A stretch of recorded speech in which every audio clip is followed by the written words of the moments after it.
Just before I start, Bismillah, لا إله إلا الله وحده لا شريك له له الملك وله الحمد يحيي ويميت وهو على كل شيء قدير أشهد أن لا إله إلا الله وأشهد أن محمدا عبده ورسوله ربي اشرح لي صدري ويسر لي أمري واحلل عقدة من لساني يفقهوا قولي أما بعد السلام عليكم ورحمة الله وبركاته.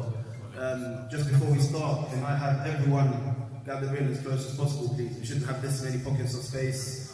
The chefs come a long way to come and give us this lovely talk, inshallah. So let's try and make it as homey as possible and cozy as possible, please.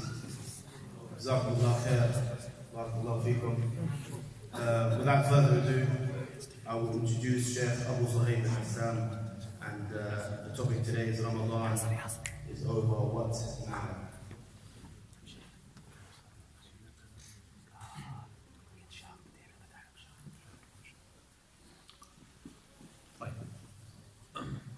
Bismillah.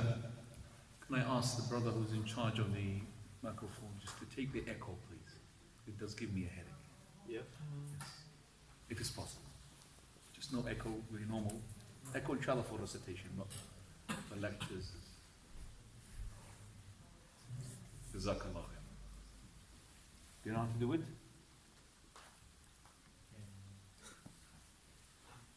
It's just the effects, called effects.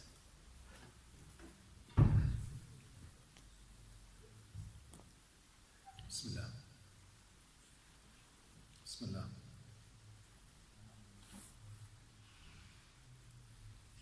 Bismillah.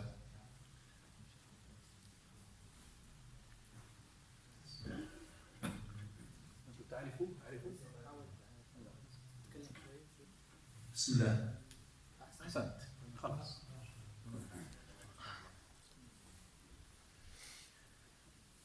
بسم الله الرحمن الرحيم.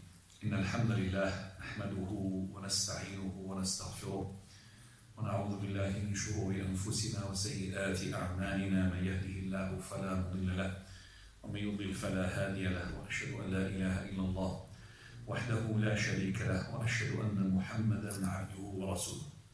Indeed, all praises due to Allah. We praise Him, seek His aid and ask His forgiveness. We seek refuge in Allah from the evils of ourselves and from the evils of our actions. Whomsoever Allah guides, none can lead astray. Whomsoever Allah leads astray, none can guide. I bear witness that there is none worthy of worship except for Allah alone, having no partner. And I bear witness that Muhammad is a slave and his messenger. أما بعد, to proceed, فإن أصدق الحديث كتاب الله. The best of talks is the Quran. وأحسن الهدي هدي محمد صلى الله عليه وآله وسلم. And the best of guidance is the guidance of his messenger Muhammad, may peace and blessings be upon him. وإن شر الأمور محدثاتها. And the most evil of all matters in Islam are the ones innovated. فإن كل محدثة بدعة. For every newly innovated matter in Islam is an innovation. وكل بدعة ضلالة. And every innovation in Islam is a misguidance. وكل ضلالة في النار. And every misguidance will lead to the hellfire. While I'm talking to you, all the thoughts are barging into my head. Which one should I start with? But I would like, first of all, before I start, the most important thing that I'm really so happy. I came here once or twice now. This is your third time. This is the third time. So I came twice already, this is the third time. I cannot really express properly my joy, my happiness that this is the first talk in a masjid. Before there was a talk in the hall, this is a talk in the masjid. And this is very important for any society to prosper. Prophet ﷺ, when he migrated from Mecca to Medina, away from the persecution, and before I start, everybody understands my English, or somebody doesn't understand English, only understand Arabic? Understand Arabic, only Arabic, I was speaking Arabic as well. So anybody doesn't understand my English, put your finger up please. Doesn't understand English? Okay, everybody understands English. أتكلم عربي؟ ما أتكلم إنجليزي؟ أتكلم إنجليزي. خلاص ما في داعي ليش غني الكلام بالعربي اللي بس Arabic I understand better. Okay, but if you don't understand something, tell me, point me out, I'll just start. بالعربي؟ طيب. Some of the brothers requested me to say something in Arabic. It will make it two parts, no problem for me. So before I start, please can you just come forward? The ones at the back, come forward. The one in the front, come forward here. We're not really lining up for prayer.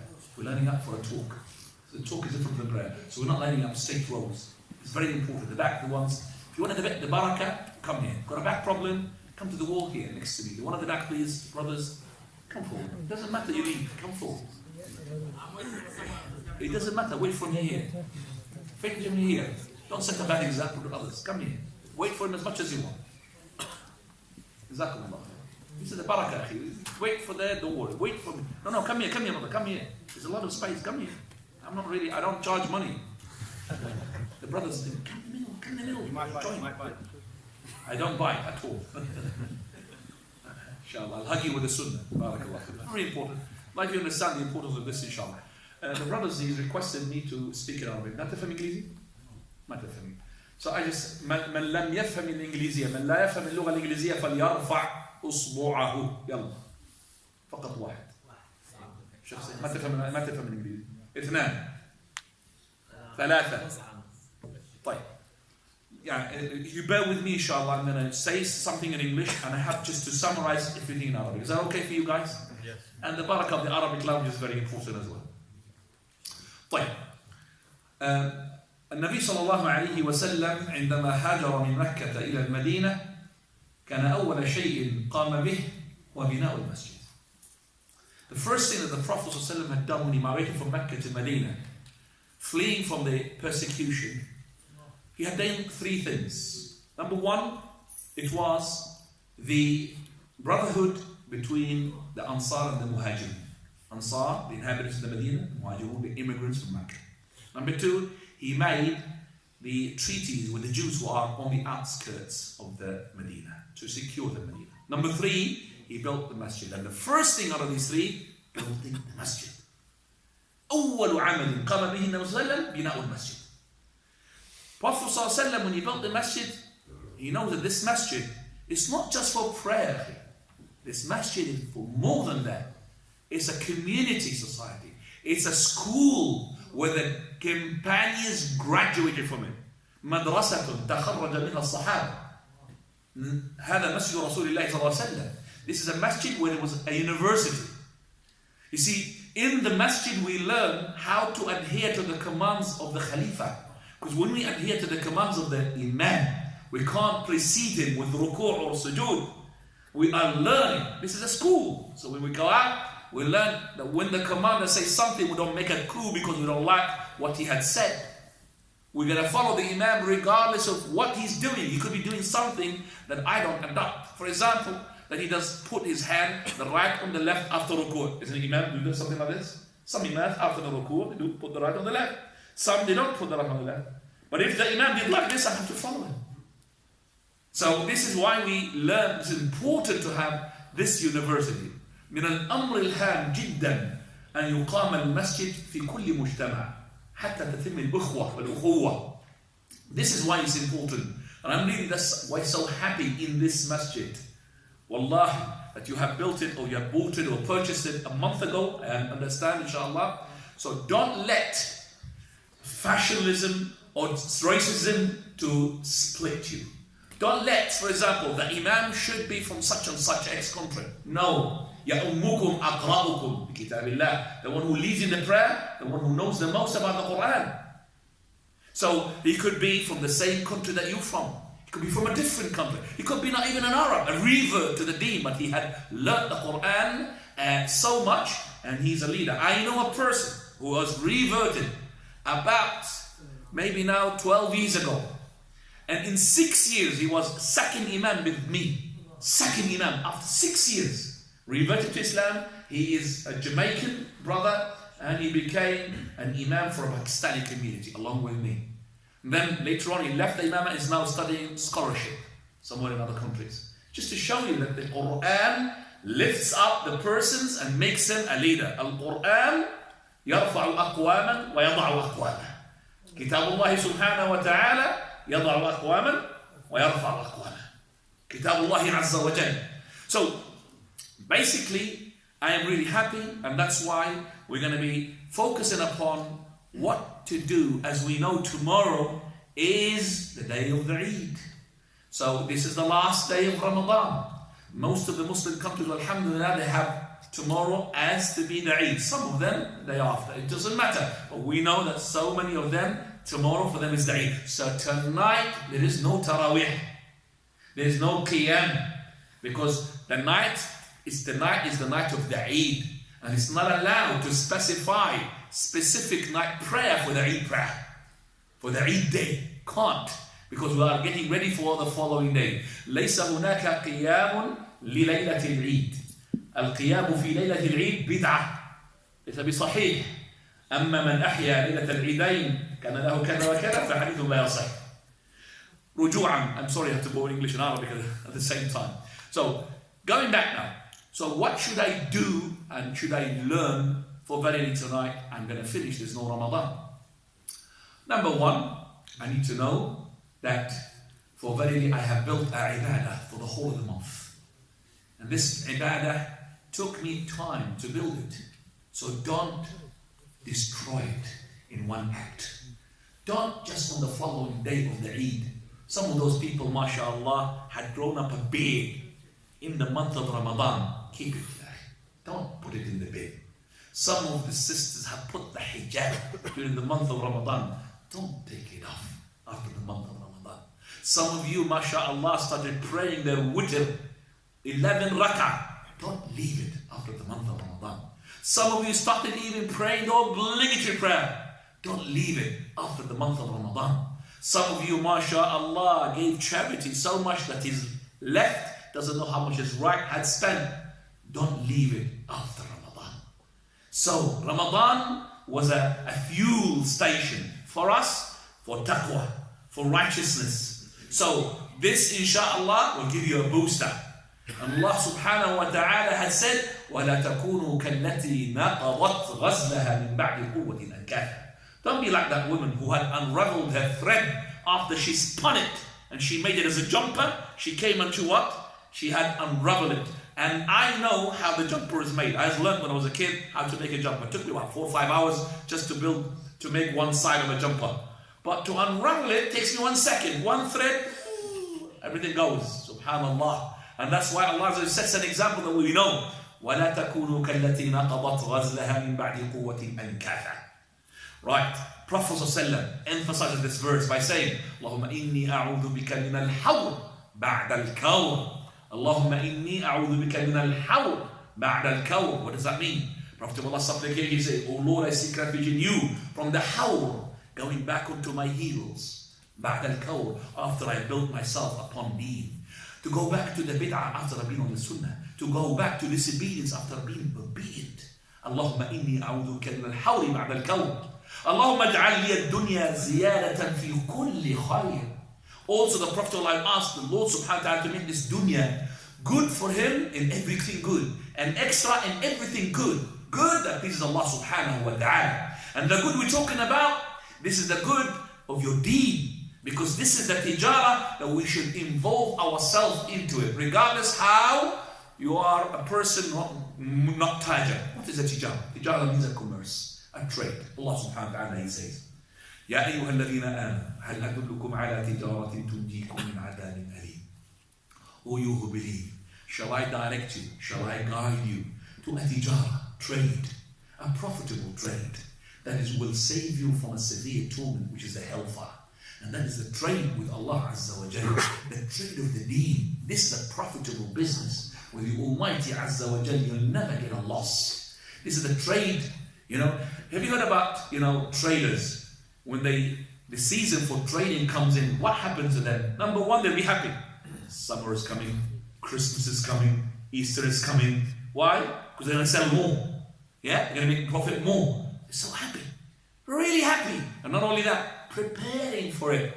What the people want, what they're going to buy. So they stock things, a lot of things to sell. This is the trade of the deen. So when it comes to the month of Ramadan, people should be happy, because this is your business. Just like this business of these people in the dunya, you have your business with Allah. The business which is the trade that you do with the Almighty subhanahu wa ta'ala. This is the season, the Ramadan. But Ramadan is finished. Tonight, it's going to be the last day. So what's going to happen? Well, Allah Azza wa Jalla did not just make you Ramadan. He made you station after station, time after time, place after place. From the signs that your deeds being accepted in the month of Ramadan is to follow these deeds with a good deed. 6 days of Shawwal. Prophet ﷺ, he said, من صام رمضان ثم أتبعه 6 من شوال فكأنما صام الدهر. He who fasted for all Ramadan and he followed up with 6 days of Shawwal, it's like he fasted for the whole of the year. Subhanallah. So I fasted Ramadan. What about if I did not fast the whole of Ramadan? I have missed some days because I was a traveler. I have missed some days because I was in my period. I was menstruating. So what you should do, first finish what you need to finish. Whatever day that you have missed, you need to compensate. After that, you start with the 6 days of Shawwal.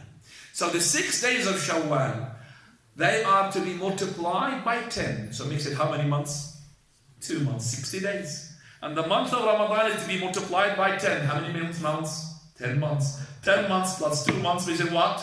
1 year. So he who fasts Ramadan, which is equivalent to 10 months, because each hasn't received 10 times the slack, and follows it up with 6 days of Shawwal. 6 days by 10 days makes it what? 60 days, 2 months. 2 months plus 10 months makes it what? 12 months. It's like you fasted the whole year. Do I need to fast the 6 days consecutively? No, I don't need to do so. I could fast a day, like the following day. But I would say to you, number one, that is advisable as soon as you finish the Eid day, which is tomorrow, start the following day. So start from Al-Rida, because you are in gear. You are being trained. You are a person. So من الأعمال التي ينبغي للإنسان أن يقوم بها الإخوة العرب أنه إذا صام رمضان أن يتبعه 6 من شوال. فمن صام رمضان ثم أتبعه 6 من شوال كأنما صام الدهر كله. واضح يا إخوة؟ كأنما صام الدهر كله. فرمضان ب10 أشهر و6 أيام ب60 يوم أي بشهرين. 10 أشهر بالإضافة إلى شهرين هي سنة كاملة. وهذه علامة من علامات تقبل الله سبحانه وتعالى للعمل الصالح. من علامات قبول الله عز وجل لعمل أحدكم أن يتبع العمل الصالح بعمل صالح. فيتبع الإنسان شهر رمضان ب6 من شوال. هذه الست من شوال. أولا نقول يجب على الإنسان، ينبغي على الإنسان وينصح له straight away he start. ابدأ يوم الأربعاء لأنك أنت الآن متدرب على الصيام. You are being trained for fasting. Don't leave it for a long time because you're going to be what? Lazy. Al-Arbi'a. Second issue. There's a day which is controversial, and that is Al-Sabt, the day of Saturday. There's a hadith regarding that day which makes the scholars split. Some of them, they said it's not allowed at all to fast it except it is obligatory. Some of them said no, it's allowed to fast it as long as you add to it a day before or a day after. Some of them said it's allowed, doesn't matter whether the day before or the day after. Got 3 opinions regarding this issue. And that is the hadith of the Prophet of Allah. He said, لا تصوموا يوم السبت إلا فيما افترض عليكم. Do not fast a Saturday except it is obligatory upon you. حتى ولم يجد أحدكم إلا لها عنب أو عود شجر فليمضغه. Even to the extent that the person doesn't find anything to break his fast with except for the skin of the grape or a wooden stick, then let him chew into it in order to break his fast. So that's a prohibition for the day of the Sabt. So avoid the Sabt. So if you fast Arbi'a, Khamis, Jumu'ah, Al-Ahad, Al-Ithnain, Al-Thulatha, by Tuesday you'll be finishing the 6 days. Don't leave them after that, because I know the person when he starts being lazy, it will be more difficult. I'm not saying that it's impossible, more difficult. So 6 days of Shawwal, that's done. Also, Allah subhanahu wa ta'ala made us of the day of Shawwal. He made us as well the month of Dhul Hijjah. The month of Dhul Hijjah contains the first 10 days, which are the best of the 10 days. The scholars had made a comparison between the first 10 days of Dhul Hijjah and the last 10 nights of Ramadan. So many people are keen to come to the Taraweeh and make the Qiyam in the last 10 nights of Ramadan. But how many people are keen from the Muslim to make sure that they're doing proper ibadah on the first days of Dhul Hijjah? They don't know about them. They only know about the day of Arafah and the day of Adha. But the first 10 days from the beginning to the day of Arafah, so many people are oblivious. Scholars have said that the deeds which are good made during the days of the first 10 days of Hijjah are better in the sight of Allah, are more rewardable than the deeds which are done during the days of the last 10 nights of Ramadan. Follow me up. But the deeds which are good ones are made during the nights of the last 10 nights of Ramadan are better than the deeds which are done during the nights of the first 10 days of Hijjah. Did you follow what I said? I'll repeat it because your glucose dropped down now, you're really hungry, maybe you're not really. I'll repeat what I just said. The days, first 10 days of Hijjah, and the nights, last 10 nights of Ramadan. Scholars made a comparison. Which one is better? Which one is better in the sight of Allah? The scholars have arrived to this following conclusion. That if you do a good deed during the daylight, the days, not the night, of the first 10 days of the Hijjah, is better and more rewardable in the sight of Allah than the good deed that you do in the days of the last 10 nights. But the deeds which you do during the nights of the last 10 nights is better than the good deed which you do during the nights of the first 10 days of Hijjah. Why? Because of the night of Al-Qadr. In the first 10 days of the Hijjah, you have Eid al-Adha. And it's the best of days ever.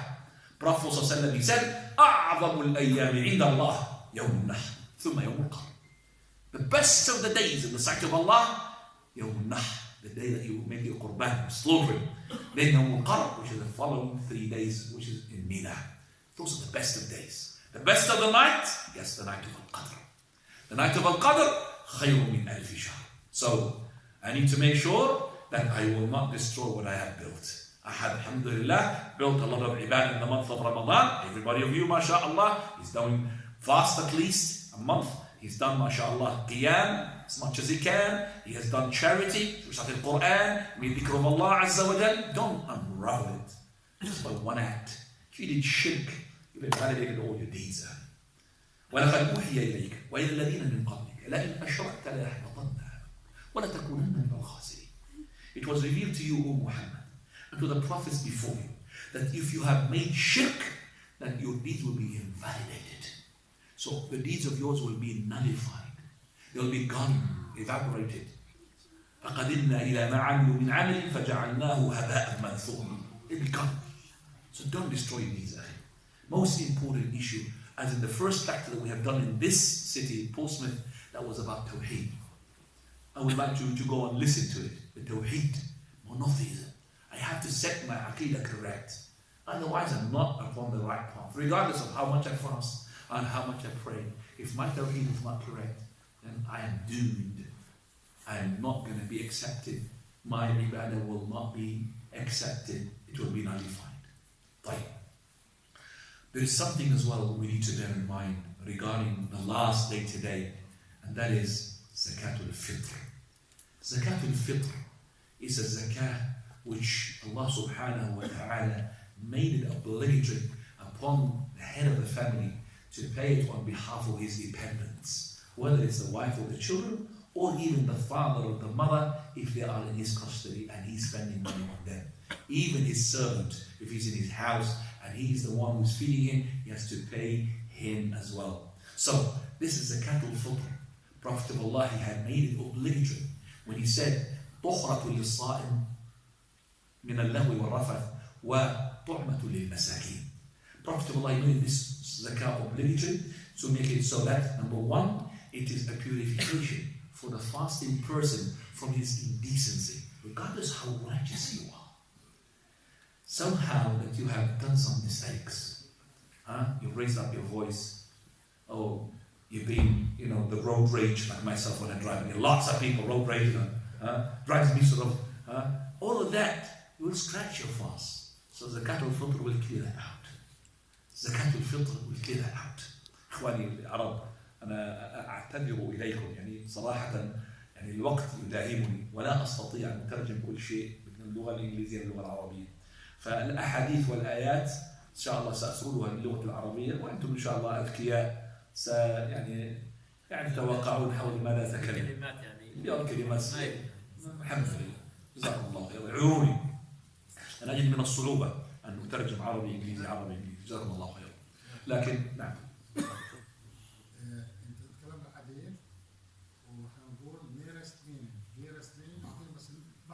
أنت كمان تريد عربي؟ ما نتكلمش إنجليزي؟ خلاص الحمد لله نتكلم بس الإخوة اثنين.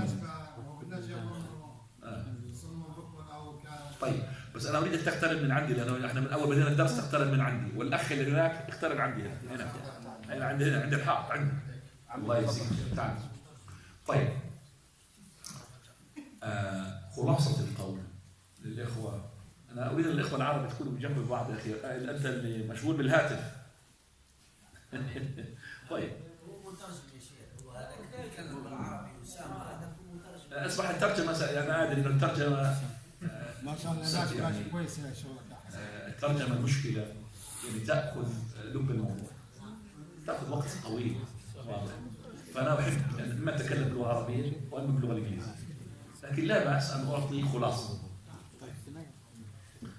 الذي تكلمنا حوله. Please forgive me brothers who speaks no Arabic. I'm going to speak something in Arabic, alright? خلاصة ما قلناه أن الإنسان ينبغي عليه أن يتابع العمل الصالح بالعمل الصالح.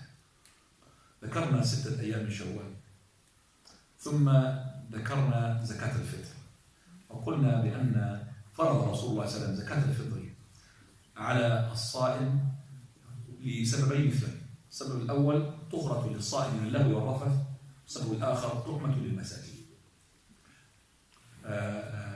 والآن نترجم بالإنجليزية. So the 2 reasons why the zakat al-fitr is compulsory is number 1 is that it is for clarifying and purifying indecency, and second one is a food for the poor person. طيب كذلك فإن النبي صلى الله عليه وسلم فرض هذه الزكاة على الحر والعبد وعلى الصغير والكبير وعلى الذكر والأنثى. This zakah is compulsory upon your dependents, whether they are male or female, or they are old or a child, or even a baby. Not on the baby which is in the womb. ليس هناك زكاة الفطر على الجنين الذي في البطن. There is no zakat al-fitr on the baby which is in the womb, unless he was born before sunset tonight. إلا إذا ولد قبل غروب الشمس لآخر يوم من أيام رمضان. If he was born before sunset, then you have to pay zakat al-fitr on his behalf. That was not much, but if you are worried, try to push your wife not to make the birth until after sunset. طيب احنا قلنا يعني اذا كنت خايف تخشى ان تدفع زكاه الفطر فحاول ان تدفع زوجتك تلد بعد غروب الشمس. طيب اي نعم. فزكاه الفطر مقدارها حجم وليس به الوزن، لكن هناك ان شاء الله تقريب لهذا الحجم بالوزن. لزكاه الفطر in terms of quantity it is measured in volume, not in weight. But people, they don't really at the moment deal with volume, they deal with what? With weight. So we're going to give you a round figure. So the volume is a sa' for each person. فرض الرسول صلى الله عليه وسلم على كل شخص صاع. الصاع هو حجم، والصاع هو 4 أمداد. كل مد ملء الكفين الغير مبسوطتين والغير مقبوضتين، يعني متوسط.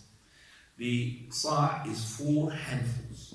It's not fully stretched, open, not fully closed. And it's from the Hashemites' hands.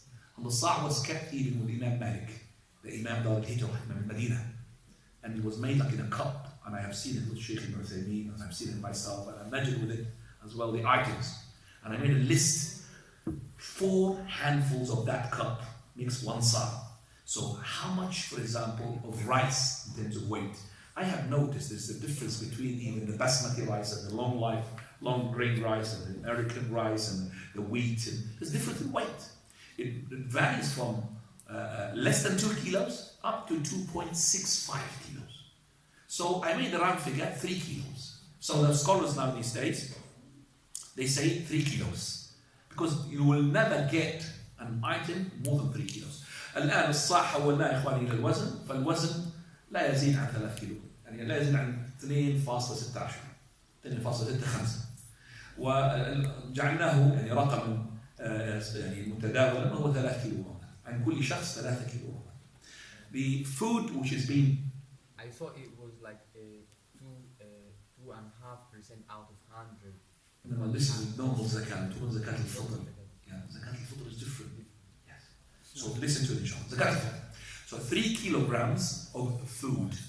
Okay, this food, what type of food? ما هي أنواع الأطعمة التي يجوز للإنسان مخرجها في زكاة الفطر؟ الأطعمة التي تدخر. The food that can be stored. It hasn't got a short expiry date. It's not chicken or kebab. Okay, it is to do with, for example, the wheat, flour, barley, raisins, dry beans, dates, rice, lentil. Okay, these are the items. فمن أنواع الأطعمة تعرفون ذكرت إيه جماعة؟ قلت ذكرت إيش؟ إيش ذكرت لنا؟ القمح السكر لما قلت السكر ولا قلت ما قلت سكر. Sugar by the way is not food. Sugar is not food. Sugar is to be added to the food. Salt is not food. طيب زبيب أحسن ريزن زبيب والعدس والفاصوليا أيوة والتمر أحسنت. نعم هذه الأطعمة التي تدخر. So why? Because the poor person is not expected to have big freezers to put meats and all of that. الفقير ليس عنده من المثلجات ولا الثلاجات، ما عنده ذلك، فلذلك لا نستطيع أن نعطيه كميات من اللحم وكميات من الدجاج، لا يستطيع أن يحفظها. لذلك هذه الأطعمة التي تدخر. طيب الشعير barley for the countries that they take the barley. Like for example, in my country Jordan, nobody will accept barley.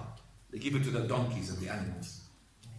But some of the people, like in some of the African countries, they love the barley. Barley is a good even bread for them. I'm not saying African are good people. No. But it depends upon the people, what is their food. With some of the people, they don't like raisins. You can't give them raisins because they're not going to eat it. Okay? Like curd. What is the curd? Not Kurdish, by the way. Curd. Curd means al-aqid, the dry cheese, the dry yogurt called curd. That is as well to be, which is the most expensive one. So, money-wise, it depends what item you're going to buy. It's not money, it is to do with food. Make them rich. Not the richer the money, the richer the food. So, this is to be given as food. Can I give it as money to the third party? Yes, no problem. I could give this money to the third party. أستطيع أن أخرجها مالا لشخص آخر يحولها إلى طعام ثم يرسلها إلى الفقير. أما أن تعطى مالا في يد الفقير فهذه لا تجزئ. And this is the opinion of three scholars, Imam Malik, الإمام الشافعي, and الإمام أحمد. فقط الإمام أبو حنيفة رحمه الله الذي أجاز إخراجها مالا وليس عنده دليل، لأن النبي صلى الله عليه وسلم فرض رسول الله صلى الله عليه وسلم زكاة الفطر صاع من طعام، وكان المال متوفر. And the food, there was food and there was money. Prophet made it food, because when you give food to the poor person, this person, he needs to come to my Eid prayer. He has to be happy. So I need to secure his house. He's not worried about his children. He's got now sacks of rice, sacks of lentils, sacks of mashallah, everything. So he is happy. So that is why it's to be given in the last 2 days. Actually, the actual religious time is between Fajr of tomorrow until Salat al-Eid. But because we don't have time between Fajr and Salat al-Eid to give it to the poor people, at the time of the companions, they made it the last 2 days. So they will start from yesterday and today until Salat al-Eid. It has to be before Zakat al-Fitr. لابد أن تدفع قبل صلاة العيد وتدفع في آخر يومين. أما رسول الله صلى الله عليه وسلم فقد أخرجها ما بين صلاة الفجر أو قبل صلاة الفجر يوم العيد إلى صلاة العيد. لكن الآن اتسعت رقعة الدولة الإسلامية ولا تستطيع أن تعطي فقراء يعدوا بالآلاف، ننقل بالملايين، أن تعطيهم في ذلك الفترة القصيرة. واضح؟ طيب. So the Zakat al-Fitr could be given to a third party. And I ask the administration in this masjid, do you collect Zakat al-Fitr here? Put your finger up, yes or no, please? Yes. Okay, who's in charge of this masjid? Okay. Right, so you are second in charge? Third in charge? Okay, so you collect Zakat al-Fitr. How much do you collect? £5 per, you're really expensive, mashallah.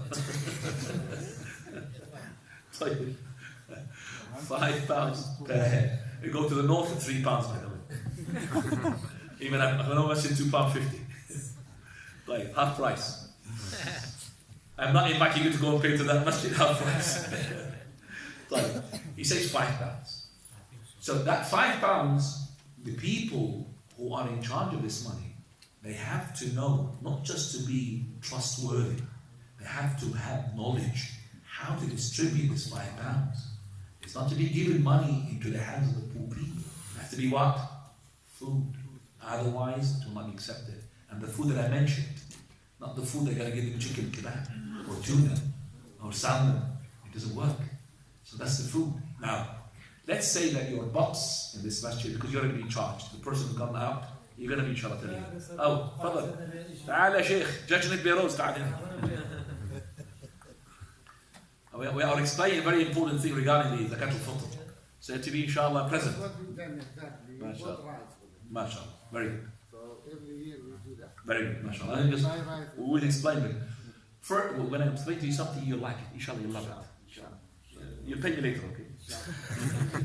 In rice. In rice, no. But you jazakallah khair. £5. He collects £5. So let's say at the end of the time, at the end of tomorrow for example is the deadline, let's say tonight, so everybody paid £5. He collected in his box £5,000. Okay? £5,000. Can anybody work out, including yourself, what is the minimum of kilograms he needs to produce to the poor people with this £5,000? You see, that's where the knowledge comes in. How many kilos? Come on. I've told you the trick. Yes? 15,000 kilos? No. You're going to drop them off. At least 2,500 kilos. Very good. 3,000 to 3 kilos. Very good. Why? £5,000, that means 1,000 individuals. And each individual is 3 kilos. Listen please to me. £5,000 divided by 5, that means 1,000 individuals have paid. Do you understand that? It could be 500 paid, but what is that? 5,000 is for 1,000 individuals. Because 5 each. It's true or not? So if you have a family of 10 people, you gave £50. So 1,000 individuals. He said each individual, he said 3 kilos. As a round, because he said 2.5. Yeah, I accepted it, but we said to make it maybe because if you give extra, like a long rice, it could be more kilos. So we said that 3 kilos to be on the safe side for each individual. 3 kilos multiply 1,000, that makes it 3,000 kilograms. I'm pretty sure you're going to be buying more than that, because where are you going to send it? To Kurdistan?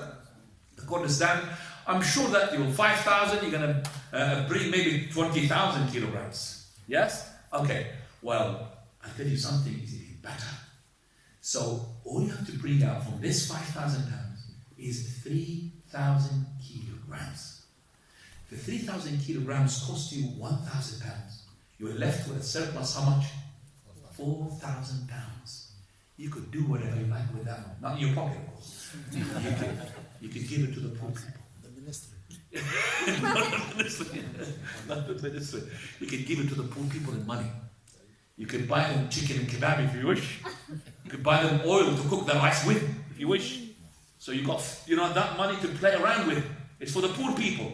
But you gave out what you require. What is that? 3,000 kilos. So that's for you to learn, inshallah, from now on. Huh? Yeah, you pay me later. Right. This is Zakat al-Fitr. But by the way, I'm saying this. When I collected Zakat al-Fitr, that was in the year Christian era, 1990. That means 27 years ago, huh? 27 years ago, yes? 29, sorry, 29. And I collected money from my city, and I collected, let's say £5 each. It's not £5, it's less than that, but I just say £5. And I collected £5,000, just for the sake of making the same numbers. This is not the same, but anyway. So I said, £5,000?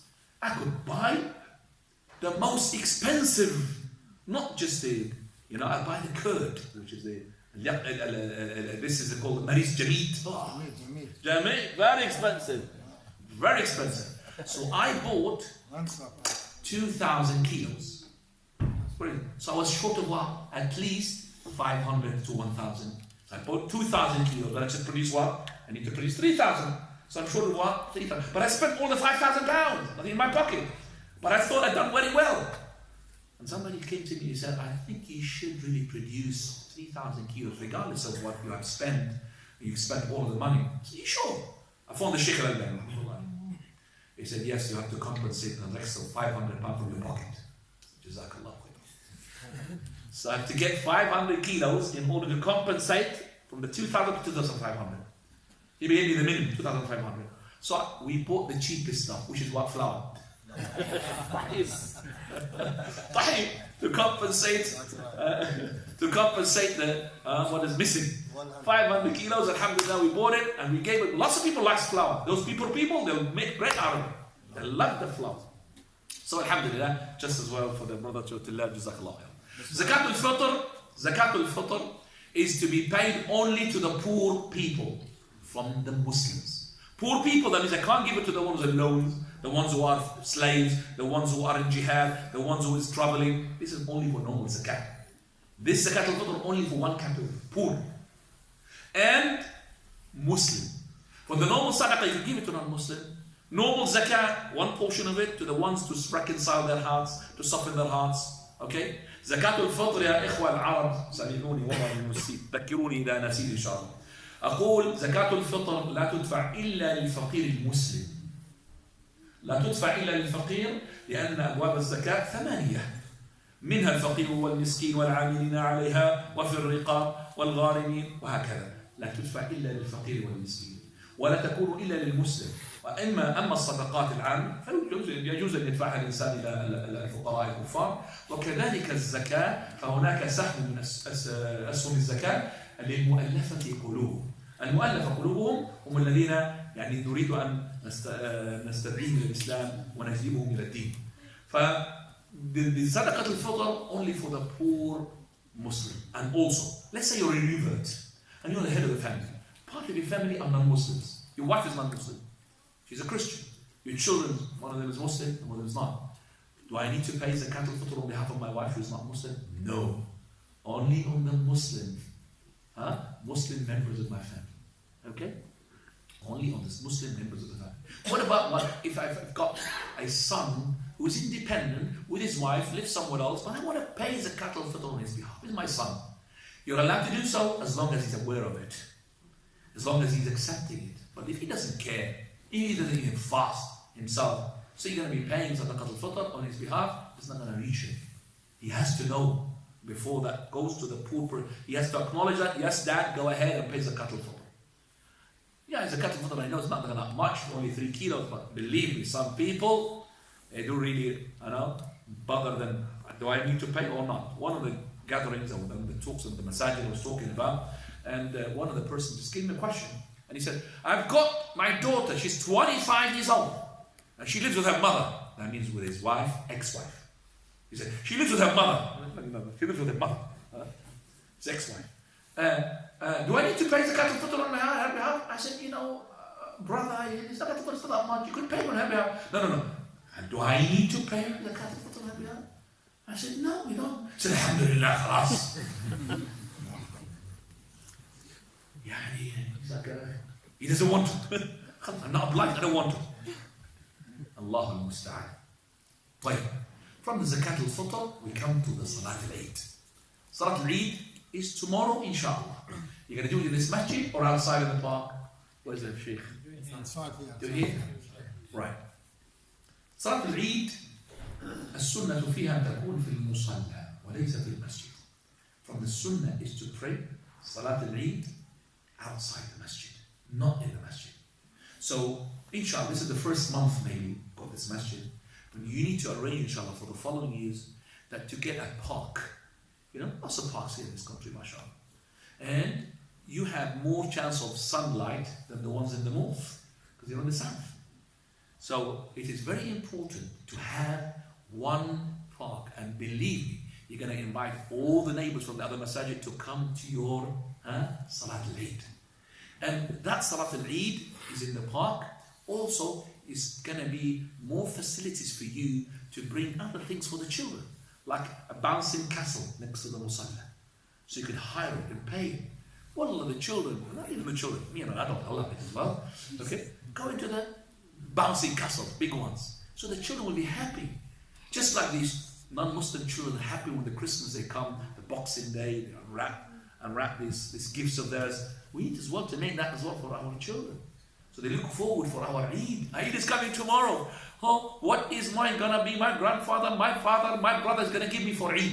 I used to be when a kid, have my little, purse, my wallet. And, sometimes I pay a taxi for 1 dinar to get half a dinar Eidiyah, from my uncle. I pay 1 dinar for the taxi just to get half a dinar for the idea. I pay more for the taxi than what I get. But the idea is for me, I don't forget the person who gives me idea. Believe me, the kid, he will remember you once you give him money. Okay? So it's very good as well. So you start giving money, especially the father. Akhi, be open-handed. Be open-handed this day. Don't be stingy. Give your children. Make them happy. Some of us in our country, they do everything except for their family. And I'm just saying to the brothers, the day of the Eid, the day of the family. We find some other people, the day of the Eid, instead of coming to the Salat al-Eid, he goes to that graveyard. If he comes to the Salat al-Eid, he will definitely straight away go to the graveyard after that. Well, they're dead people, they're not going to be enjoying your Eid, brother. They're dead. Why are you paying a visit to the graveyard on the day of the Eid? This is our Arab country. They do it in Kurdistan as well? Yes, the same thing. It's the same bid'ah. Same bid'ah. Yes. It's not bid'ah. It's more even than a bid'ah. It's going to the shirk. Just specifying the graveyards for the day of the Eid is what the Prophet of Allah prohibited. Allahumma la taj'al qabri wathanan. Allahumma la taj'al qabri Eidah. Do not make my graveyard to be Eidah. Every Eid you visit it today. You're not allowed to specify the day. See the kuffar and mushrikeen at the beginning? They used to specify days to visit their graves. That's why the Prophet of Allah came with Islam at the beginning. He prohibited visiting their graveyards. Then later on, when the iman settled in the hearts, he said, لَقَدْ كُنْتُ نَهَيْتُكُمْ عَنْ زِيَارَةِ الْقُبُورِ أَلَا فَزُورُوهَا. I used to prohibit you from visiting the graveyard. Now, visit them. فَإِنَّهَا تُذَكِّرُكُمْ بِالْآخِرَةِ تُذَكِّرُكُمْ بِالْمَوْتِ وَلَا تَقُولُوا هُجْرًا. It will remind you of the death, remind you of the hereafter. Now listen, brothers, and this is going to be shocking even for the Arabs. The Arabs, the Habibi, the Palestinians. Don't go. This is for you. This is for you, Arabs. For verily, just like we say, it is a bid'ah to specify the graveyards, the dead people with a visit. It's a bid'ah to specify the day of the Eid to visit the alive ones. In our countries, and I'm telling you what is the habit. A group of the family will leave their family and start paying a visit to every single member of their family. True or not, here? Allahu Musta'an. So the day of the Eid, he came to visit. Visit me, I visit you on the Eid. That's the Eid. And the visit of the Eid is official. It's nothing to do with building relationship. No. If you pay me a visit, I'll pay you a visit. So you'll find the children left with no dad, no mother. What are the dad? He's gone. He's gone tabligh, from one person to another. He's mashallah traveling. Allahu Musta'an. Ya akhi, sit with your family. This is the day of your family. Your children wants you. If you want to go with them. No problem. You go to another family and cook food and get together. No problem. Alhamdulillah. But to specify that day I know it. Some people, they don't even have any breakfast. They keep going from one place to another. They end up with digestion problem because they keep eating cakes and all of these sorts of things. The kak, until they have a digestion problem. Wallah, that's what happens. Every Eid, they have this kak and qahwa, kak and coffee. Kak with ma'mool with dates and ma'mool with Allah al-Musta'an. صح ولا لا؟ هذا شيخ No, it's not. So that's what I'm saying. Lots of conception, we have to change it. Lots of conception. إخواني هذه أشياء نذكرها لأنه الناس في غيبوبة ليس لهم عندهم علم في هذه المسألة. وكما أننا قلنا أن زيارة الأموات وتخصيصها في يوم العيد بدعة، فكذلك زيارة الأحياء وتخصيصها في يوم العيد كذلك وهي بدعة. ولم يزر النبي صلى الله عليه وسلم أرحامه في يوم العيد. زيارة الأرحام تكون في أي وقت. لكن لو تصادف الأمر مثلا أنه لو صادف أن مثلا أخي أو أختي كانوا يعملون وهنا هذا اليوم يوم عطلة فجئنا واجتمعنا مع بعضنا البعض كعائلة ما في بأس. لكن المسألة هنا في بلادنا أن نترك أبناءنا ثم نذهب إلى زيارة هذا وكذا وتبقى العائلة لوحدهم. هذا لا يجوز، لا ينبغي. العائلة معنا تذهب ونذهب مع بعضنا البعض سوية إن شاء الله. هذا المقصود. الله أعلم. جزاكم الله خيرا. يوم العيد يوم العيد we call it in Kurdish called Jashn al-Beroz. Eid, which is mashallah, is for you to do things that you normally don't do. First of all, listening to the duf is halal. Halal to listen to the duf on the two occasions, Eid and wedding. Eid day on the wedding, duf. And also, it's allowed for you to do other things which you normally don't do. For example, the Prophet allowed in the masjid the acrobatic movements of those from the Abyssinians. They came with their javelin, not like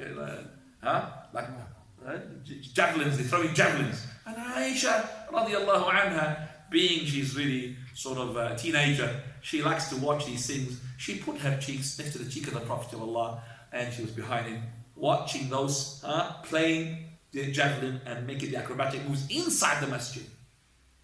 And the Prophet was asking her, Malalti, and you stopped, bored of it? Not yet, not yet. So she kept, because she had her cheeks next to the Prophet of Allah, she doesn't want to say it. No, she wants to be saying like this. She was looking at this, it's no problem. So for you to take your children to theme parks and all of that, no problem. As long as it's halal. You know, so it's a day for you to make the most for the children. The children want to love it. Wallahi, as I said to you a number of times, I do not forget the children, the adults who gave me some money. I still, until today, I feel that I'm in debt to them. So when you give a child your money, he will not forgive you. He will never not forgive you, forget you. He will not forgive you if you don't give him. Like, coming to the Salah. The Eid. The Eid, we need to make ghusl. Not compulsory, recommended. I need to put the best of my clothes, the newest. I need to put the best of perfume. And when I leave tomorrow for the Eid, for the masjid, this Eid is different from Eid al-Adha in the way that it is. You start your day with dates. With the other Eid, you wait until you eat from your udhiyah if you're slaughtering in this country. So in this Eid, I don't leave my house until I eat dates. And there's a narration, which is authenticated by some of the scholars, which is witra. To make it what? Odd. This is only this occasion. Because some people think, oh, every time they give you dates, he takes one. Another one. So no, I want to, if I take another one, I have to be three. No, akhi, who said that to you? You can take 1 and 2 and 3 and 4 and 5. But on the day of the Eid, al-Fitr, you take them in odd. 1, 3, 5. But don't apply or implement that witr for the normal breaking of the fast. So don't, for example, now when you are eating your dates in the house, you're counting 1, 5, 7, 151. Imagine. There's no counting. You just take the dates. But when it is Eid al-Fitr, it is odd. So you start your day by saying that I am not fasting, because you are in gear. You might forget and fast the whole of the day. True or not? Because that day makes you forget. If you don't eat, you might end up fasting that day, and it's haram to fast the day of Eid. So I eat my dates, and then I start with my family and with takbir. From the beginning of my house until I reach the musalla, which is the masjid, until I join the people, until the imam does his Eid prayer. In the Eid al-Adha, the takbir starts from the day of Arafah, the day before, and keeps going on the day of Arafah, Eid al-Adha, the following 3 days. That's 5 days. Okay? So I will say, takbir brothers at the back, I would like, because they are new customer brothers, I will ask everybody to come here. You could see that everybody's coming here, so I would like you to come here. Jazakumullah khairan. Come forward, barakallah fikum, to get the barakah of the bodies. Brothers at the back, تتكلم عربي ولا انجليزي ولا بالصيني اتكلم بالهندي كردي قاعدي اخواني تعالوا انا احب السنه بركه السنه هذه جزاكم الله خيرا الله يجزيكم خير يبارك فيكم يا اخوان الله يبارك فيكم الله يبارك جميعا فيكم كلكم يعني فيكم مش موجه الله يجزيكم الخير يبارك فيكم وينصر بكم السنه ان شاء الله. طيب تخوان تفهموا انجليزي؟ Do you understand English? Right. When we go to the musalla, takbir. Following takbir, please listen to it, and it's simple for you to repeat it. Allahu Akbar, Allahu Akbar, Allahu Akbar kabira. Is that difficult? Is it difficult? Allahu Akbar, Allahu Akbar, Allahu Akbar kabira. All three. Allahu Akbar, Allahu Akbar, Allahu Akbar kabira. Keep repeating that. I'm going to give you another one. I'm going to give you another one. Hang on. Allahu Akbar kabira. Allahu Akbar wa ajal. Allahu Akbar wa lillahi alhamd. 3 sentences. Allahu Akbar kabira. Say it. Allahu Akbar wa ajal. Allahu Akbar wa lillahi alhamd. You know, these are the two authentic ones. We're going to come to the one which is not authentic, but it's permissible because it's been said. Allahu Akbar, Allahu Akbar, Allahu Akbar, La ilaha illallah, Wallahu Akbar, Allahu Akbar, wa lillahi alhamd, which is the one that everybody knows. But this is the one which is the weakest in the three. So, Allahu Akbar, Allahu Akbar, kabira, Allahu Akbar, wa ajal, Allahu Akbar, Allahu Akbar, kabira, Allahu Akbar, wa ajal, Allahu Akbar, wa lillahi alhamd. And the last one, Allahu Akbar, Allahu Akbar, Allahu Akbar, 3 times, or sometimes the nation 2. Allahu Akbar, Allahu Akbar, La ilaha illallah, Wallahu, and there is Allahu. Wallahu Akbar, Allahu Akbar, wa lillahi alhamd. Takbir is to be individual. You make takbir, if you synchronize by coincidence, no problem. But to make it like a bandit here and a bandit here and the replay, Allahu Akbar, Allahu Akbar. No, everybody's participating. Or you come here, you think it's a show, that the people who are holding the microphone, Allahu Akbar, Allahu Akbar, and people listen, look at it. No, takbir for everybody. It's not for you to look, Allahu Akbar, Allah. It's just what the people they do. People are just holding the microphone and they're up there, Allahu Akbar, Allah, together. And nobody's participating, they look at it, mashallah, nice show. True? Nobody's making takbir. So I, for myself, in my musalla, I make musalla, no microphone. Everybody make takbir. So we want to hear the proper takbir. And everyone make takbir. And takbir is loud. It's not shouting, loud. And you have to be vigilant as well. So if you make a takbir with your family coming out of the house, watch out. If non-Muslim sees you and hears you, says Allahu Akbar, you'll take the ground. What's going to happen now? That's what the people think now. Wallahu, there's a bomb in pockets or something like this. Allahu musta'an. طيب. Takbir until the musalla. Musalla the Eid is open. Now the masjid is no problem. It's going to be one salah or more than one salah, you think? Right here. Yeah. One salah. Alhamdulillah. So your community is not big. But believe me, later on, the masjid will not be enough. I know that. Mark my words. Next year you'll be masha'Allah. Yes. Inshallah, Allah barak. Inshallah, Allah barak. طيب. The musalla, when you start with the Salat al-Eid, the person who's doing Salat al-Eid, he needs to explain to the people, because there are people who have never prayed even in Ramadan. They come to the Eid prayer. They need to know what they're going to be doing. So he will address the people, so the takbir will start. Brothers, sisters, we're going to be praying the Eid prayer. The Eid prayer consists of 2 rak'ah, just like a rak'ah. But we're going to have extra takbir in the first and extra takbir in the second. First rak'ah, we're going to have extra 7 takbir. And in the second rak'ah, we're going to have extra 5 takbirs. And the rest is the same. We're going to be reciting Fatiha and Sabbih Isma Rabbika al-A'la in the first rak'ah. And Fatiha and Hal Ataka Hadithul Ghashiyah in the second rak'ah. Alhamdulillah. And after that, it is recommended, highly recommended for you to sit and listen to the khutbah. It's not compulsory, by the way. But the prayer, scholars have differed. I adopt the opinion, it is compulsory to pray the Eid prayer. I understand that other scholars say, which is not compulsory. Our Shaykh al-Albani, our Shaykh al-Uthaymeen say it's compulsory. Others they say what? It's not compulsory. Understandable. Like Shaykh ibn Baz, rahimahullah. So, Salat al-Eid, we pray it. And this prayer, after Salat al-Eid, we listen to the khutbah of Salat al-Eid. Khutbah is for the person who is delivering the khutbah.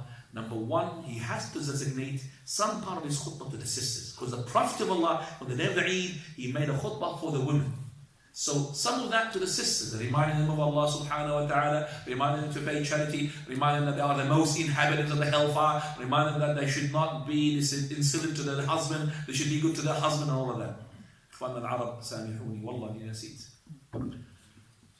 طيب والله نحتاج مرة ثانية إن شاء الله نتكلم باللغة العربية خطبة كاملة بإذن الله. خلاص المرة القادمة خلاص عربي. سامحوني والله يسامحوني. ماشي. طيب. أقول, so this is after this we finish the khutbah and it's now for you to congratulate one another regarding the day of the Eid. I will just point out one of the sayings they say, تقبل الله منا. تقبل الله. No problem.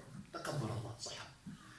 I could hug because I haven't seen him for a long time, or I've seen him just, but I love him so much. Okay, you hug.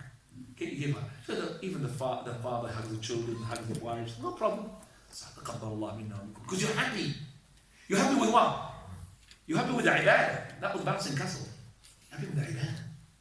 See, in any civilization, If you want to look how civilized they are, look how they behave in their Eid. How the Muslims behave in their Eid. Best of clothes, best of perfume, MashaAllah, clean, Allahu Akbar, takbir, MashaAllah, presenting themselves in the best of ways. Whereas the ones who are not Muslim, what do they do in their celebration days? In their festival days? Drunk, black eye the following day. True or not? True or not? That's how, and they say, I had a good night. What good night you had? I had a good night. Black eye. Big black eye, I had a good night. That's not a big one. You didn't have any good nights. You're in the Muslim festivals, police are relaxed. You're in the non-Muslim festivals, police are on emergency. True or not? Hospitals on emergency. That's the difference. How civilized. Muslims are civilized. Because they come in to produce their gratitude to the Lord. Allah made them to make this ibadah of Ramadan. Eid al-Adha. Because it's following the 10 days of the Hijjah, the 9th, which is the day of Arafah, and the best of the days of the day of Adha. So they come out to produce their gratitude to Allah the Almighty and express their gratitude. Whereas other ones, they just get drunk and be not human being. When you drink, you don't become a human being. Become as low as a sheep. SubhanAllah. Allahu Musta'an. So that's why one city, I don't know which one town in this country, I was heard in the news, on the radio, I don't know which town, I'm going to Google it, inshallah. Remind me to Google it, Google it with me. That they have prohibited the municipality to open a pub. It's not allowed to open a pub. Because pub means vandalism. Pub means chaos, means hooliganism, means police on alert. And they are the most calmest police there. Why? Because it's not cool. It's no pub. I was really impressed that the community got decided we don't have any pubs. No shop to sell alcohol. SubhanAllah. We have an Islamic state inside the Islamic city. I heard it on the radio. SubhanAllah, but forget to, please can you Google it, which town they prohibit, okay? What, in the UK? It is in the UK. It is in the UK. As a municipality. Because it is to do with the town. They're not Muslim, by the way. They're not Muslims. Allah yahdihim, inshallah. Fine. After we have made the Eid prayer, I'll remind the brothers, inshallah, to keep on doing their ibadah. What you have been doing in Ramadan, you're not going to be doing as good as Ramadan, but at least keep up with this ibadah, inshallah. I'll leave the rest of the time for you to ask questions. أسأل الله سبحانه وتعالى لي ولكم الثبات وأسأله سبحانه وتعالى أن يجعلنا من تقايا الشهر الكريم وأسأله سبحانه وتعالى أن يتقبل منا الصيام والقيام وأن يكون صيامنا وقيامنا في ميزان أعمالنا يوم القيامة وأن ننجو من النار اللهم نجينا من النار اللهم نجينا من النار اللهم أجرنا من النار. Bourneville. Huh? Bourneville. Bourneville. Dry city. Dry city. Where is that one? Which county? Can you spell it? Bourneville? Bourneville. Ville, and what is that? How far is it from here? Let's just go and make it up. Birmingham City Council. Birmingham City Council. MashaAllah. See, they might be Muslim then. Jazakallah khair, Shaykh. Just before we open the ground for questions, we hope you enjoyed yourself today, benefited from the talk. Just to let you know who put this together, Abrahamic Association in partnership with Islamic Provision and Masjid al-Nur. Going forward, inshallah, we'll have many more talks. Shaykh Suhaib will be coming once a month. He's already attended the last 3 months. This is his third talk. Inshallah, we'll be having more events in the masjid. We also have weekly, every Thursday, Quran classes. On Monday, we have Kitab al-Tawheed with Ustadh Aras on Mondays after Salat al-Asr. So please, if you are not part of the WhatsApp group that we've created, come and see one of the committee members or any of the brothers and ask them to guide you to someone who has, so we can add you to the groups. There are registration forms, inshallah, so you can give your information and we can get in touch with you. And inshallah, this turnout is, mashallah, you can look around, this is amazing. And we just want it to keep growing, inshallah. We're so happy to see children attend, which is, mashallah, just let's keep it going. And we have iftar. That's why they're coming, with iftar. Yes, inshallah. We have lots of food, so make sure you eat as much as possible. And barakallahu feekum, jazakumullah khair. And for questions, I don't believe you're going to need a microphone, everyone can shout, but I will just go around, or you can pick. problem. Anybody, just to make sure that as well, our respected here speaker had said regarding the issue that this is with the cooperation of so and so and so and so. Believe me, I want you to be one united. I don't want you to be split now and giving names to this and names to that. Okay, we are one community. So I would like this to be emphasized. So it's not we make it advertising here to such and such association and such. We are one Muslim community. Okay, we are one regardless of our race and our background. Kurdish we are, English we are, Muslim we are all under this umbrella of the deen. Okay, very important. Otherwise, it's going to be, I think it's a competition who's going to be grabbing more. Alhamdulillah. We are upon the Sunnah, aren't we? Yes. Yes? Alhamdulillah. We are upon the Sunnah. Alhamdulillah. The ones who are going to be leading us, the one who knows the Quran the most. Who's been appointed by the community. Maybe he's not the most Quran, but at least he could make Quran. And he reads Quran. And we are with him, inshallah. And I am with you. So if the committee decided to ban me and put me on the blacklist, no problem. So we're not going to be, okay, we're going to put another masjid next to them so you can really go and give a talk there. That's not really right. We are one masjid, one community. So we don't want to split. I gave a lecture or two in one of the communities in one city. It's called Crowley. And the masjid is predominantly from the Sri Lankans. And because the Arabs invited me, they thought it's a competition. Arabs against Sri Lankan. I have to come in now. And whatever they want to do, you want to stop the class, we'll stop the class. It's up to you. Then they're really relaxed. Because it's always a competition here, who's going to lead, and then I don't accept any members in their Shura members except for Sri Lankan. No, akhi. I was the head of the community in High Wycombe. It's called Wise Society. Wise Society, most of them are Pakistani. But in the community they have Arab, Pakistani. In the ones which are administration. And the Imam, I am an Arab. Until now they have a Pakistani Imam, but he's an Arab as well because he's born in Saudi Arabia. He speaks Arabic. So there is no such thing that we are, Pakistani community, Pakistan. Can community? No, we are Muslims. Alright? This is just a note for the brother because I know some of the people think now, well, I'm going to second, who is this association is being mentioned and all that. Wallahi, the main goal was to integrate, to educate the Muslim community of Portsmouth, and this is why we're so proud to see the Bengali, the Kurdish, and the Arab all coming together, mashallah. Inshallah, brothers. I was thinking about this before. I was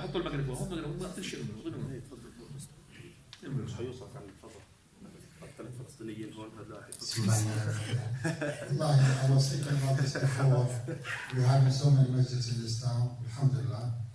This is Bengali mosque, this is Pakistani mosque, this is this and that. And for me, it's good to have this one, inshallah, we need it. But it's so many associations, so many organizations. I think we are trying to build it, brother. Inshallah, soon we're going to try our best to build, to get everybody together, and then just do one forum. And we will be talking, I'll tell you that frankly from now. We will be talking about the Markaz Da'wah in London, to have a branch for them in here, inshallah. I haven't discussed it with the brothers here, but we are trying to get a branch of Markaz Da'wah here in Portsmouth, in this masjid, inshallah, and try to get everybody together so we have one voice. في الاتحاد كما we say in Arabic. Unity gives strength. If you are separated, everyone do his own, it's very difficult for us to be united somehow. But everyone have his thought, everyone will do his charity work, inshallah, but under one umbrella, inshallah. It needs a lot of effort from the youngsters. I always encourage the youngsters. We are all people, maybe nobody listens to us anymore, but you know something, this guy. Anyway, inshallah ta'ala, this is the topic, inshallah ta'ala, and we will be discussing it later, inshallah. The Shaykh is open for questions, and I think Muhammad is asking the first one. And then we'll go to sisters after you. Could you repeat the takbir that you said? Okay. The authentic dhikr or takbir that we mentioned, one is from Abdullah ibn Abbas and the other one is from Salman al-Farisi. For takbir, Allahu Akbar, Allahu Akbar, Allahu Akbar kabira. Just like this. Allahu Akbar, Allahu Akbar, Allahu Akbar kabira. Second one, Allahu Akbar kabira, Allahu Akbar wa ajal, Allahu Akbar wa lillahi alhamd. Again, Allahu Akbar kabira. Allahu Akbar wa ajal, Allahu Akbar wa lillahi alhamd. And the other one, which is being said by some of the companions, but is not authentic, but the scholars have really tolerated that. Allahu Akbar, Allahu Akbar, Allahu Akbar, La ilaha illallah, Wallahu Akbar, wa lillahi alhamd. If it comes by natural melody, it's no problem. But to deliberately, that brother say that this particular melody, not another one, that becomes a bid'ah. So if it becomes Allahu Akbar, Allahu Akbar, Allahu Akbar, La ilaha illallah, Wallahu Akbar, walillahi alhamd, no problem, inshallah. Okay? But no, brother, it has to be in that particular, not in that particular, it becomes that, where is the proof for that? So it becomes natural. So you see, it's like natural, inshallah. Make takbir, but the most important, don't sit just like this and watch these people making takbir. This is the most important thing. Okay, and also there's something else, especially we have Arabs in the Muslim community, and I'm an Arab myself, and I need to address this because the non-Arab, they don't do it, the Arabs, they do it. So this is a specialty bid'ah for us, inshallah. Which is, when the Imam says takbir, Allahu Akbar, or takbir al-ihram, then the Imam starts his making this takbir for the extra ones, Allahu Akbar. We find that some of the people, especially us, we raise up our voice. So the Imam says, Allahu Akbar, Allahu Akbar. Okay, we're not going jihad yet. That's us, by the way. It's us. Yeah, the Arabs. Yeah, that's some of them, the Arabs. But I haven't seen Pakistani do it except when one person said, Pakistani, with an Arab, he said, yeah, Algerian is my teacher. I said, khalas, alhamdulillah, I don't know. So, raising up the hands is controversial. Controversial. I don't raise my hands, but I don't really say to you, don't raise your hands, otherwise I'm going to chop it off. But I don't raise up my hands, and I believe this is the correct opinion. But if you raise up your hand and you think, Abdullah ibn Umar have done it with authentic narration from the Prophet, well, probably inshallah.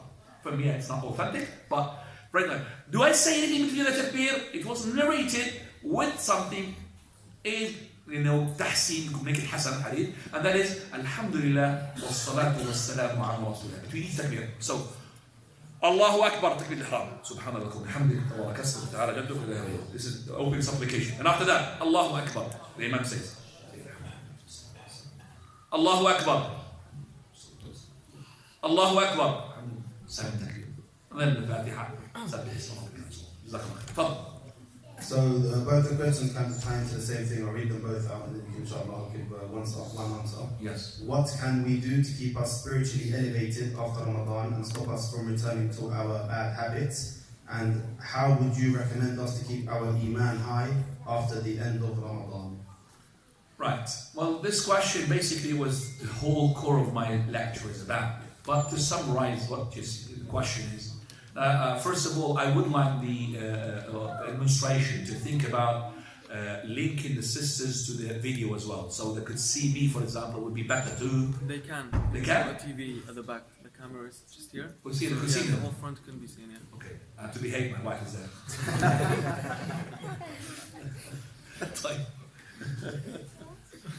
I have to behave now. Like, the issue is that how can I keep this motivation that I had built up during the month of Ramadan after Ramadan? Well, definitely tonight, okay, and Salat tonight, there will be the shayateen loose. You know that. There will be no Ramadan, khalas. So, shayateen are loose. Now, the shayateen are loose, it doesn't mean, oh dear, they're going to target me. No. But each one of them has got a particular task. And you could be on your agenda. You are the one of them. So I need to make sure that I have kept and observed what I have built in the Ramadan. So if I'm doing Quran, I've been doing a juz every day. If I do one page every day, I'm doing well. But don't leave it and abandon it totally. One page. You know how much do you get hasanah for reading one page? 6,000 hasanah at least. Counting the letters. And each letter 10 hasanah. How long does it take you to read one page? 2 minutes maximum. 3 minutes. If you're struggling. 1 minute for a good reciter. One page. Tell you what, even better. Reciting Qul Huwallahu Ahad, equivalent to a third of the Quran. How long does it take you Just to say, قُلْ هُوَ اللَّهُ أَحَدٌ اللَّهُ الصَّمَدُ لَمْ يَلِدْ وَلَمْ يُولَدْ وَلَمْ يَكُنْ لَهُ كُفُوًا أَحَدٌ. 7 seconds on that clock. Subhanallah, I have read an equivalent of a third of the Quran. And if I love that surah properly, my love to that surah would make me turn to paradise. I'm not going to explain more because I need you to explain more the question. But the question basically is talking to me, is saying to me that what do I need to do to be a Muslim? That's what the question is about. Ya akhi, this iman of yours is like your muscle. What do you do to keep your muscle, mashallah? You go to the gym, isn't it?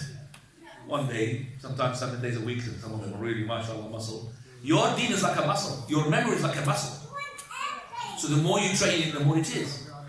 That's when we teach people Quran, to recite Quran. Okay? So when they recite Quran, it's different from the normal speech. When we talk in Arabic, normal speech, you don't really move that jaw of yours that much. But when you start making tajweed, you start hurting in the beginning. Because you're moving things, new muscle for the very first time. You get aches. But with training, you become mashallah good. Okay? Same thing with your deen. So the more you do, so 1 page a day, okay, I can't do it, half a page a day. I link myself. The charity, the same thing, and the ibadah, the same. And the most important thing for you is to hook up with the right companions. As-Sahibu Sahib. If your children are with good companions, don't worry about them. Don't even ask where they are. Don't even say to them, come early. Because they're hanging out with what? Good guys. Because they're going to be what? Doing things which are going to please you. They might be reciting Quran. They might be reciting Deen. But if the friends of yours, or the friends of your children are bad, this is where you should show your muscles. On the companions. Choose the right companion. We say in Arabic, as-sahibu sahib. The companion is the one who will drag you either to paradise or to hellfire. So, if you want to look how good is this person, and look who does he accompany, then I will know. Al-mar'u ala dini khalili. The person is on the religion of his partner. It's always like this. Any question? Any question from the floor? تفضل. تعال قرب قرب يا حبيبي هذا اسمع.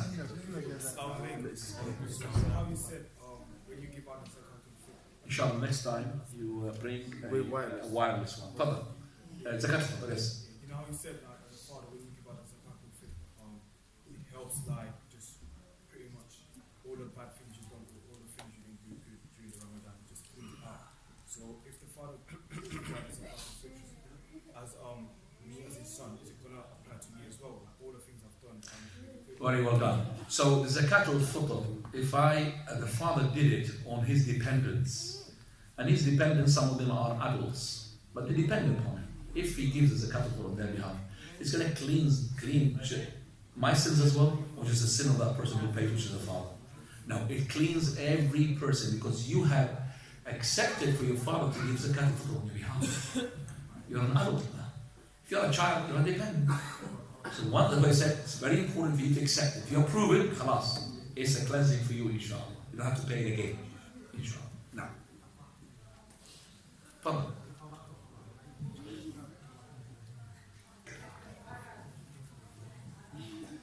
فيش جوا تفضل يلا. السلام عليكم شيخ. أسأل شيخ عن قضية الدين عن زكاة الفطر أو زكاة المال. يعني في بعض الجمعيات الخيرية مثلا ما تقول يعني جمع مثلا 30 من المال مثلا هي توقع ان هي جمع مثلا 10,000 وهي في الاصل مثلا 10 3 او 4 هم كما تقول يخرجوا 10,000 كاملة ثم بعد ذلك يعني ما اتى كما تقول المال يحسبوه كما تقول دين على زكاة المال ويرجعون مثلا كما تقول الاصحاب كما تقول المال الاخر من المال مش كان من زكاة الفطر أم زكاة المال؟ يفعلون في زكاة الفطر وفي زكاة المال. Now, the question was, some of the charities, what do? They give more what they have. So, for example, they have 3,000, but they give out 5,000. What is the question? What is the point regarding this? What is the rule and verdict regarding this issue? First of all, we say, if it's Zakat al-Fitr, okay, how can I give Zakat al-Fitr on behalf of somebody and then later on he gives me the money? Unless that person says, give it on my behalf and I give it to you. That's no problem. Because Zakat al-Fitr is not going to cost that much. And as I said, the one who is to pay, and by the way, this is a very good question. Who pays Zakat al-Fitr? Is the poor pays it? If the poor is able to produce the food of his day and night and a surplus, then he has to pay Zakat al-Fitr. يعني إذا استطاع الشخص أن يجمع قوت يومه وليلته ثم عنده قوت زائد فحينئذ تجب عليه زكاة الفطر. فإذا لم يستطع أن يخرج قوت يومه وليلته فليس عليه زكاة الفطر. For this person, if he had said, I want to pay zakat al-fitr, but I'm in. So, for example, we find, for example, people here send to their families, give zakat al-fitr on my behalf. When I meet you later on, 2 months later on, I'll give you the money. No problem, inshallah. But just to give it like this, without asking the person who's paying it, and then he collects money from him, he's not going to be accepted. Normal zakat is the same thing. So the zakat al-mal, why does this jam'iyya gives money at a certain, because zakat al-mal is only every year. It's not in Ramadan. Because people think zakat al-mal is in Ramadan. It is not. It is actually when the nisab had alayhi al-hawl, had reached 1 year. So it could be Ramadan, it could be Shawwal, it could be Sha'ban, it could be whatever. So these charities, that's what I'm just saying, a number of times. Trustworthiness is not the element that we are suffering from. They're trustworthy, but their knowledge. So many of them are not knowledgeable. They mix up zakat al-fitr with the normal zakat, with the normal sadaqah. They start giving, for example, zakat to build the masajid. That's not allowed. You can't build from the zakat masjid. From the sadaqah, yes. Not from zakat al-fitr. But as I said, so if this charity come to collect money, and they say to the people, give us zakat al-fitr and normal zakat and sadaqah, and they put it in one bucket, one, don't give them a penny. Because they don't know what they're doing. They don't know what they're doing. Zakat. I would like to ask, because we're going to have noise now.